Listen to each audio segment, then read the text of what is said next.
What's up YouTube, Crafting Cars here, happy Tuesday. Now in today's video, I'm going to be installing this Fuelab fuel pressure regulator into my 1997 Honda Civic, and I'm going to be walking you through the whole process. Alrighty, so if you don't already know, a fuel pressure regulator basically regulates the fuel pressure going into your engine.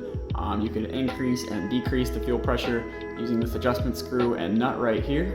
I'm running a Fuelab fuel pressure regulator. All my ports are size -6 AN fittings. For my reference point, I've got this little barb fitting here for my vacuum line, and then there's usually a gauge that is installed here, but since I'm kind of tucking this thing out of the way, I'm going to be installing my gauge on the fuel rail instead, and I just plug this hole.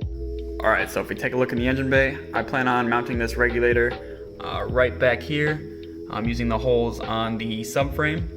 And I already decided to get the intake manifold moved out of the way just so I have a little bit more space to work. I'm going to be mounting it with this bracket right here. This is a Chase Bay's mounting bracket off of like a different, I think it was for my catch can or something like that. It was for something different, but I decided to use it. I just kind of cut it up and drilled a hole in it so I could use it to mount this regulator instead. And yeah, the fittings I'll be using. So if you look at the factory setup, you usually have a feed and return line, and they're hard lines. I can't really get back there oh yeah, you can see the hard line back there. Kind of hard to tell. But I've got these hoses attached to those hard lines. They just clamp right on. This is going to be the one I'm using for the feed, and this is going to be the one I'm using for the return. And then for that feed line, that's going to be connecting right onto this port, and the return line is going to be connecting on the bottom. And there's one last fitting, and basically that one is going to be connected to the fuel rail right there. And I'll show you, I got a hose for that. It's going to be this one right here. You'll notice it also has an inline fuel filter, which is very important. Alright, so the first thing I'm going to do is mount this bracket up to my subframe here. I just got a little Allen head stainless steel bolt. Hopefully, I can still get at all the fittings once I get it mounted up.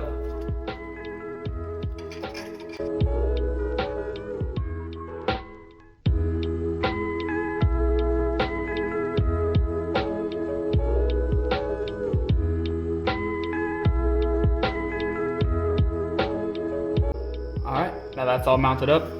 Pretty solid. Alright, so the first line I'm going to put on is probably the return line here, since it's kind of the trickiest to get at. I'll try to do this without blocking the camera too much. So hi there, this one's easier to get at from the bottom of the car. I'm going to tighten it down like this.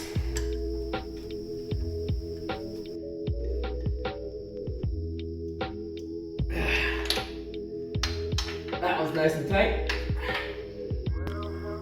Alright, so now I'm going to install this long line here that feeds the fuel rail. You might notice it's got a kind of a crazy bend in there. That's really the only way I could get it to fit.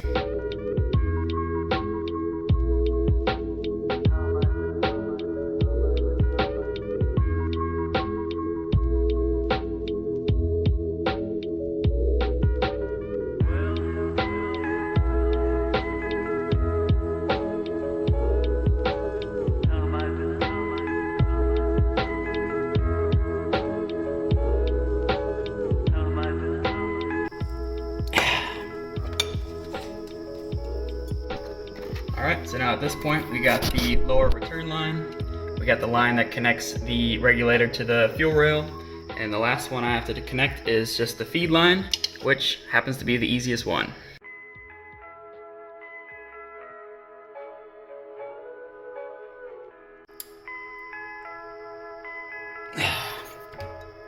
That's all three. Now for the vacuum fitting there, my plan is to run a vacuum line to the bottom of my intake manifold with one of these open ports here.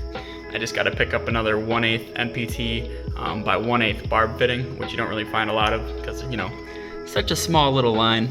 But for the video's sake, I'm going to reposition this intake manifold here and then thread this onto the fuel rail just so you can see what it all looks like when it's finally installed.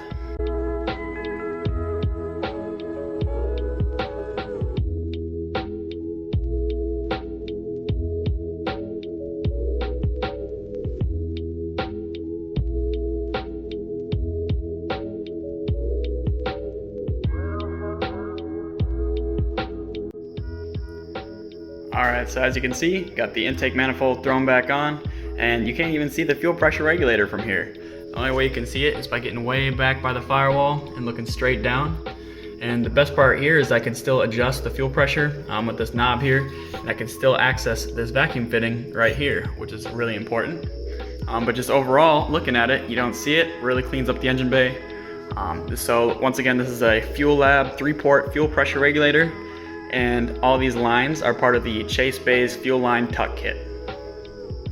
Now I've really grown to like these Chase Bays products.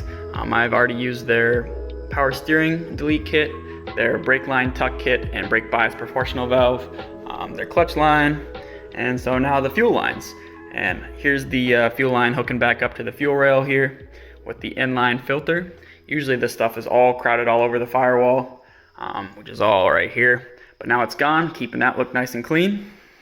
So yep, overall I'm very happy with both the Chase Bays fuel line kit as well as the Fuelab 3-port fuel pressure regulator. We're gonna have to see if anything leaks when I finally go to start this thing up, which who knows, probably sometime in the next month. I got a whole lot of projects to do left on this car. I really want to get them all done before it starts snowing outside.